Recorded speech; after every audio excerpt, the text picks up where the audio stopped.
and welcome to SY Study Point. This is the second video of protein lecture series. Previous video में जो first video था protein के ऊपर, उसमें हमने डिस्कस किया था प्रोटीन क्या होता है। प्रोटीन लिविंग सिस्टम में पाए जाने वाला सबसे ज़्यादा एक कंपाउंड है, मतलब मोस्ट अबांडेंट कंपाउंड है जो सबसे ज़्यादा पाया जाता है लिविंग सिस्टम में, और one of the most crucial compounds में से है। और प्रोटीन के फंक्शंस हमने पढ़े थे, क्या है, ग्रोथ, मेंटेनेंस, मतलब ग्रो करने के लिए, बॉडी को मेंटेन करने के लिए, बॉडी का स्ट्रक्चर बनाने के लिए, फिर रिपेयरिंग में, टिश्यू रिपेयरिंग में, क्योंकि जो टिश्यूज़ होते हैं वो क्या होता है, प्रोटीन से बनता है। तो टिश्यू को बिल्ड करने में, फिर रिपेयर करने में, फिर बॉडी के जो इंटरनल फंक्शंस हैं उनको रेगुलेट करने में, हर काम में क्या ज़रूरी है, प्रोटीन ज़रूरी है।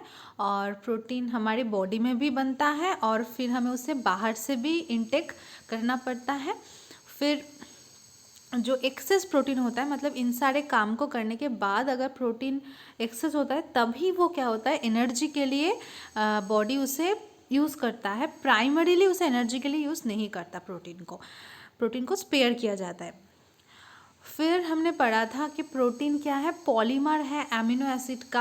अब पॉलीमर क्या होता है, जब मोनोमर्स को, मतलब इंडिविजुअल कुछ मॉलिक्यूल्स को जोड़ के एक बड़ा सा कंपाउंड बनाया जाता है। जैसे ये एक मॉलिक्यूल है, फिर ये एक मॉलिक्यूल है, ये एक मॉलिक्यूल, तो इनको अगर हमने जोड़ दिया तो जो टोटल एक कंपाउंड बना, तो इसको हम कहते हैं क्या, पॉलीमर। पॉली मतलब बहुत सारा, पॉली वर्ड का मतलब ही है बहुत सारा। और जो ये इंडिविजुअल जिनसे हमने ये बनाया, इन इंडिविजुअल सारे जो सर्कल्स हैं इनको हम क्या बोलेंगे, मोनोमर। तो प्रोटीन के केस में क्या है, जो ये इंडिविजुअल ये है, ये सब क्या है, अमीनो एसिड है। और ऐसे अमीनो एसिड्स को, बहुत सारे अमीनो एसिड्स को ऐसे जोड़ के, आपस में जोड़ के क्या बनता है, प्रोटीन बनता है। मतलब प्रोटीन के केस में जो पॉलीमर है वो है प्रोटीन और मोनोमर है अमीनो एसिड। और हमने ये भी पढ़ा था कि प्रोटीन किससे बनता है, कार्बन, हाइड्रोजन, ऑक्सीजन, नाइट्रोजन, इनसे बनता है। और protein is the only macronutrient जिसमें नाइट्रोजन होता है। बाकी के जो दो मैक्रोन्यूट्रिएंट है, कार्बोहाइड्रेट एंड फैट, उसमें नाइट्रोजन नहीं होता, सिर्फ प्रोटीन में होता है। तो अब हम देखते हैं अमीनो एसिड क्या है, क्योंकि प्रोटीन किससे बनता है, अमीनो एसिड से बनता है। तो जो अमीनो एसिड का कंपोजिशन होगा वही क्या होगा, प्रोटीन का भी कंपोजिशन होगा, है ना। तो अमीनो एसिड क्या है, एमिनो एसिड वर्ड को अगर हम दो पार्ट में डिवाइड करें तो एक आता है एमिनो, दूसरा आता है एसिड। तो एमिनो रिप्रेजेंट करता है एमिनो ग्रुप को, विच इज़ NH2, और एसिड रिप्रेजेंट करता है कार्बोक्सिल या कार्बोक्सिलिक एसिड ग्रुप को, जो है COOH।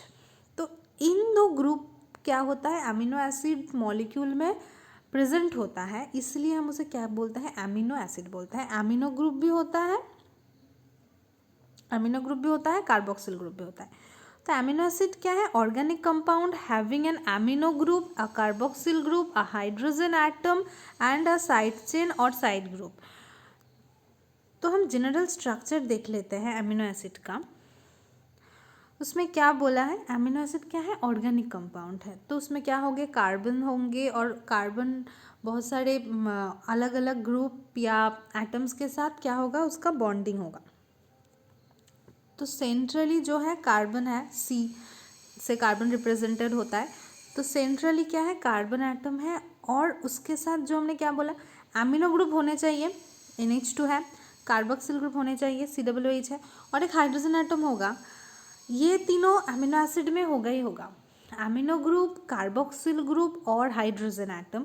और जो होगा एक साइड चेन होगा या साइड ग्रुप अटैच्ड होगा उसी सेंट्रल कार्बन एटम से, जिसे R से रिप्रेजेंट किया जाता है। तो तभी हम उसको क्या बोलेंगे, उस मॉलिक्यूल को हम क्या बोलेंगे, अमीनो एसिड बोलेंगे। तो ये जो है एक जनरल स्ट्रक्चर है अमीनो एसिड का।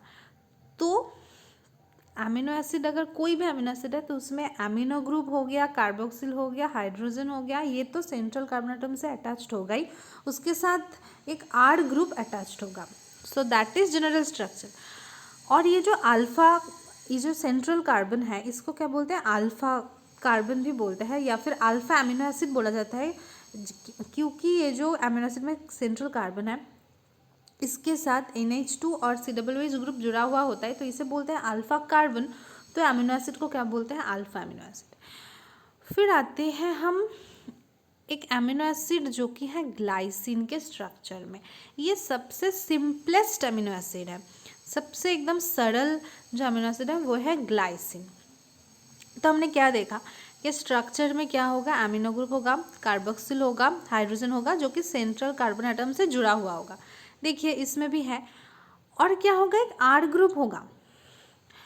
बट जो ग्लाइसिन के केस में है, आर ग्रुप भी एक हाइड्रोजन एटम ही है। मतलब जो कि अमीनो एसिड का जनरल स्ट्रक्चर में एक हाइड्रोजन एटम होता है वो तो है ही ग्लाइसिन में, उसके साथ जो आर ग्रुप के जगह भी ग्लाइसिन के केस में एक हाइड्रोजन भी होता है, मतलब हाइड्रोजन ही होता है, कोई दूसरा आर ग्रुप मतलब एल्किल ग्रुप या कोई दूसरा एटम नहीं होता है, हाइड्रोजन एटम होता है। तो ग्लाइसिन के केस में सेंट्रल कार्बन एटम से 2 हाइड्रोजन ग्रुप जुड़ा हुआ होता है। एक तो जो मतलब जनरल स्ट्रक्चर में होना चाहिए हाइड्रोजन, और दूसरा है आर ग्रुप की जगह भी एक हाइड्रोजन एटम होता है। तो अब हर एक एमिनो एसिड में तो एमिनो ग्रुप कार्बोक्सिल और हाइड्रोजन होगा, तो ये तो कोई भी एमिनो एसिड में होगा। तो एमिनो एसिड्स अलग कैसे होंगे? अलग होंगे इस आर ग्रुप की वजह से, क्योंकि हर एक एमिनो एसिड में आप कोई भी एमिनो एसिड का जब स्ट्रक्चर हम देखेंगे तो हमको बहुत मतलब और भी ज़्यादा समझ में आएगा कि जो है एमिनो ग्रुप प्रेजेंट होगा, कार्बोक्सिल भी होगा, हाइड्रोजन भी होगा, क्योंकि सेंट्रल कार्बन एटम से है जुड़ा हुआ, तो ये सारे में कॉमन है। बट जो ये आर ग्रुप होगा ना, यही अलग होगा। तो ये जो आर ग्रुप है यही क्या करता है? हर एक अमीनो एसिड को अलग बनाता है। तो differ for each amino acid, R group differs for each amino acid. यही आर ग्रुप से ही हर एक अमीनो एसिड का अलग अलग आइडेंटिटी होता है कि कौन क्या अमीनो एसिड है। और ग्लाइसिन के केस में आर ग्रुप भी एक हाइड्रोजन एटम ही है। ठीक है, तो अब हम देखते हैं कुछ और बातें। लिविंग सिस्टम में चाहे वो एनिमल हो, चाहे प्लांट हो या माइक्रो ऑर्गेनिज्म हो, जो भी लिविंग सिस्टम कोई भी हो सकता है, उसमें जो प्रोटीन्स पाया जाता है कोई भी लिविंग सिस्टम में, अब प्रोटीन के स्ट्रक्चर में जो अमीनो एसिड्स देखा गया है कि इन्हीं अमीनो एसिड से ही क्या बनता है? प्रोटीन बनता है। जो प्रोटीन्स लिविंग सिस्टम में पाए जाते हैं उन प्रोटीन्स में मतलब जो प्रोटीन्स पाया गया है कॉमनली 20 प्रोटीन्स पाया गया है, 20 अमीनो एसिड्स उसमें पाया गया है। मतलब लिविंग सिस्टम एनिमल हो, प्लांट हो या माइक्रोब्स हो, उसमें जो भी प्रोटीन्स पाए जाते हैं उनके स्ट्रक्चर में कॉमनली 20 अमीनो एसिड्स ही पाए जाते हैं। उन्हीं अमीनो एसिड्स मिलके क्या होता है? प्रोटीन को बनाते हैं। मतलब एक ये अमीनो एसिड होगा, ये अमीनो एसिड होगा, ऐसे बहुत सारे अमीनो एसिड आपस में जुड़ के क्या बनाते हैं? प्रोटीन बनाते हैं। तो इन जो अमीनो एसिड को जो है वो कॉमनली 20 अमीनो एसिड्स को देखा गया है, जिससे ही क्या बनता है? बहुत सारे तरीके से अमीनो एसिड्स जोड़ के प्रोटीन्स बनाते हैं जो लिविंग सिस्टम में पाए जाते हैं। बट उसके साथ साथ एक 21st मतलब 20 अमीनो एसिड 20 अमीनो एसिड्स तो कॉमन है, उसके साथ एक 21st अमीनो एसिड पाया गया है जिसका नाम है सेलेनोसिस्टीन, और एक 22nd अमीनो एसिड पाया गया है जिसका नाम है पाइरोलाइसिन। ये दोनों क्या है? मतलब 20 अमीनो एसिड्स जो बहुत ज़्यादा पाए जाते हैं लिविंग सिस्टम के प्रोटीन्स में, but selenocysteine is the 21st amino acid और pyrrolysine is the 22nd amino acid. Okay, फिर हम देखते हैं अमीनो एसिड के characteristic. Amino acid possesses optical isomerism an amino acid. Okay, तो आइसोमर क्या होता है? कोई भी कंपाउंड मतलब कोई कुछ 2 कंपाउंड्स आप ले लो, जैसे ये कंपाउंड है A B C, फिर एक कंपाउंड है A B C, तो ये भी ABC कंपाउंड है, ये भी ABC कंपाउंड है। इन दोनों कंपाउंड का जो एलिमेंट्री फॉर्मूला है, मतलब एलिमेंट क्या क्या है, इस कंपाउंड में भी एक एलिमेंट, बी एलिमेंट, सी एलिमेंट है, और सारे एक एक करके मतलब एक ए एलिमेंट, एक बी एलिमेंट, एक सी एलिमेंट है। इसमें भी एक ए एलिमेंट, एक बी एलिमेंट, एक सी एलिमेंट है। मतलब जो एलिमेंटरी फॉर्मूला है इन दोनों कंपाउंड का वो क्या है? सेम है, ABC है दोनों के लिए। बट जो अरेंजमेंट है वो क्या है? वो डिफरेंट है। इसमें B इस साइड पे है, C इस साइड पे है। इसमें ए के साथ बी इस साइड से बॉन्ड है, सी इस साइड से बॉन्ड है। तो जो अरेंजमेंट है ना इन सारे एलिमेंट्स का, वो क्या है, इन दोनों केसेस में अलग है। तभी हम क्या बोलते हैं, इन दोनों कंपाउंड्स को हम क्या बोलते हैं, आइसोमर बोलते हैं। तो आइसोमर क्या हुआ कि जब दो कंपाउंड्स के जो एलिमेंटरी फार्मूला है, मतलब जिन जिन एलिमेंट से वो बनता है वो एकदम सेम है, एलिमेंट्स के नंबर्स भी सेम है उन कंपाउंड्स में, बट उनका जो स्ट्रक्चर है, उन कैसे वो अरेंज्ड है वो अलग है, तब उन दो कंपाउंड्स को हम बोलते हैं कि वो आइसोमर्स है एक दूसरे के। तो एमिनो एसिड में भी आइसोमरिज्म होता है। अब क्यों होता है एमिनो एसिड में ऑप्टिकल आइसोमरिज्म, क्यों देखा जाता है? An amino acid compound contains asymmetric carbon. Now, what is asymmetric carbon? Carbon atom which contains 4 different groups or atoms, that is called asymmetric carbon. मतलब मान लो कि कार्बन एटम, और carbon का जो वैलेंसी है मतलब क्या है, वो 4 है, मतलब कार्बन के 4 हाथ हैं, वो एक साथ 4 चीज़ों को पकड़ सकते हैं। जैसे हमारा क्या है, 2 हाथ होते हैं, हम एक साथ में दोनों हाथ में 2 चीज़ों को पकड़ सकते हैं। सपोज मान लो कि आपने एक हाथ में पर्स पकड़ा है, दूसरे हाथ में फ़ोन पकड़ा है, तो कोई और हाथ तो है नहीं कि हम तीसरे हाथ से कुछ और जैसे बैग को पकड़ेंगे, ऐसा नहीं हो सकता। तो हमारी मैक्सिमम क्या है, 2 हैंड्स है। तो ऐसे ही कार्बन का मैक्सिमम 4 हैंड्स होते हैं, मतलब उसका 4 वैलेंसी होता है। इस केस में हम उसको क्या बोलते हैं, वैलेंसी बोलते हैं। तो वो मैक्सिमम 4 चीज़ों को एक साथ पकड़ सकता है। तो अगर ये 4 चीज़ें बिल्कुल अलग अलग हो तो हम उस कार्बन को बोलेंगे वो एसिमेट्रिक कार्बन एटम है। ठीक है, मतलब मान लो कार्बन है, उसके साथ ए बी एक्स वाई 4 अलग अलग एटम, मतलब ये तो ए बी एक्स वाई बस एग्जाम्पल्स है। ऐसे ही अगर 4 अलग अलग ग्रुप्स या एटम्स कार्बन के साथ जुड़ा हुआ है, मतलब बिल्कुल अलग, ए के साथ बी एक्स वाई का कोई मेल नहीं है, बी के साथ ए एक्स वाई का कोई मेल नहीं है, एक्स के साथ भी वाई ए बी का कोई मेल नहीं है, वाई के साथ भी एक्स बी ए का कोई मेल नहीं है, एकदम अलग अलग है, तब उसी कार्बन एटम को हम बोलेंगे वो एसिमेट्रिक कार्बन एटम है, क्योंकि उसमें क्या है, कोई सिमेट्री नहीं है। सिमेट्री का मतलब होता है सिमिलर, और एसिमेट्री मतलब सिमेट्रिकल वो नहीं है, अलग अलग है, बिल्कुल ही अलग अलग है, उसके साथ 4 बिल्कुल अलग अलग चीज़ें जुड़ी हुई है। अगर ऐसी कार्बन प्रेजेंट हो, मतलब एसिमेट्रिक कार्बन हो, तो वो कंपाउंड क्या शो करता है, आइसोमरिज्म, ऑप्टिकल आइसोमरिज्म शो करता है। और एमिनो एसिड के केस में ऐसा ही है। एमिनो एसिड के केस में जब जनरल स्ट्रक्चर को देख लो, क्या है कि कार्बन के साथ बिल्कुल 4 अलग अलग चीज़ें जुड़ी हुई होती है, NH2 COH COOH हाइड्रोजन, और एक एल्किल ग्रुप जो कि अलग होता है।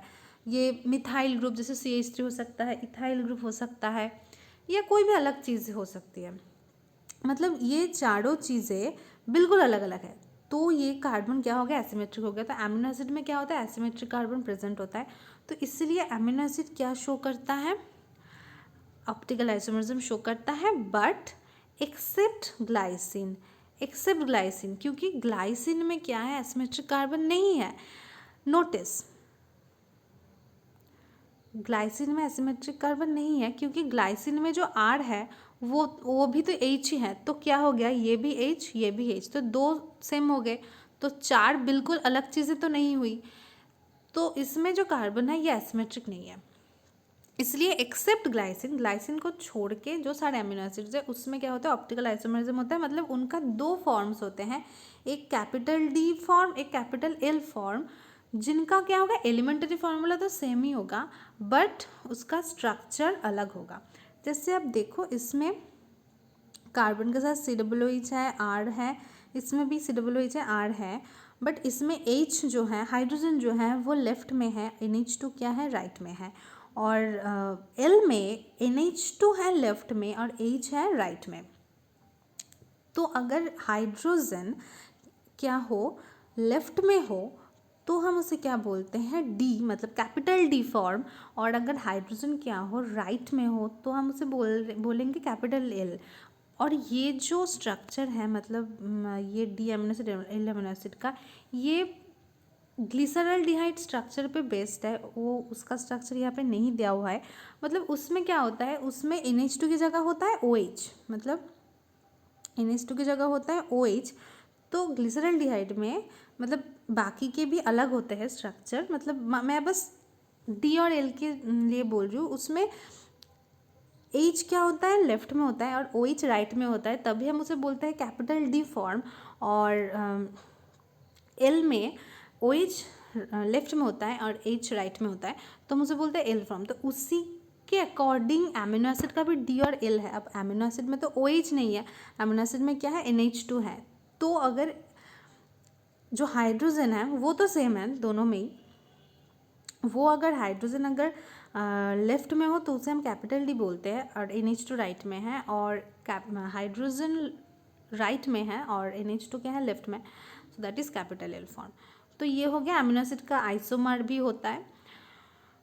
तो आज के वीडियो में हमने इतना ही जाना कि एमिनो एसिड क्या होता है, एमिनो एसिड का जनरल स्ट्रक्चर हमने देख लिया, ग्लाइसिन का स्ट्रक्चर देख लिया, और फिर 20 एमिनो एसिड्स होते हैं वो पढ़ लिए। 21st amino acid is selenocysteine, 22nd is pyrrolysine. फिर एमिनो एसिड में ऑप्टिकल आइसोमरिज्म शो होता है, क्यों होता है, क्योंकि एसिमेट्रिक कार्बन होता है, बट एक्सेप्ट ग्लाइसिन, क्योंकि ग्लाइसिन का जो सेंट्रल कार्बन एटम है वो एसिमेट्रिक नहीं है, क्योंकि उसमें R ग्रुप भी एक हाइड्रोजन ही है। ओके, तो आज के वीडियो में इतना ही। Thanks for watching. और जो प्रीवियस वीडियोस का लिंक है और प्रोटीन लेक्चर 1 जो है वो भी हम डिस्क्रिप्शन में प्रोवाइड कर देंगे। और अगर कोई भी क्वेरी हो तो आप कमेंट कर सकते हो। वीडियो अच्छी लगे तो लाइक करो और शेयर करो, अगर रेलिवेंट लगे चैनल को सब्सक्राइब करो। और नेक्स्ट वीडियोस भी आती रहेगी जिसमें हम एमिनो एसिड को भी, एमिनो एसिड के और भी कैरेक्टरिस्टिक्स है उसको हम पढ़ेंगे, फिर प्रोटीन के फंक्शंस को डिटेल में जानेंगे, मेटाबॉलिज्म, डाइजेशन, सब कुछ पढ़ेंगे। प्रोटीन की लेक्चर सीरीज अब चलती रहेगी जिसमें हम पूरे प्रोटीन को ही एकदम डिटेल में स्टडी करने वाले हैं।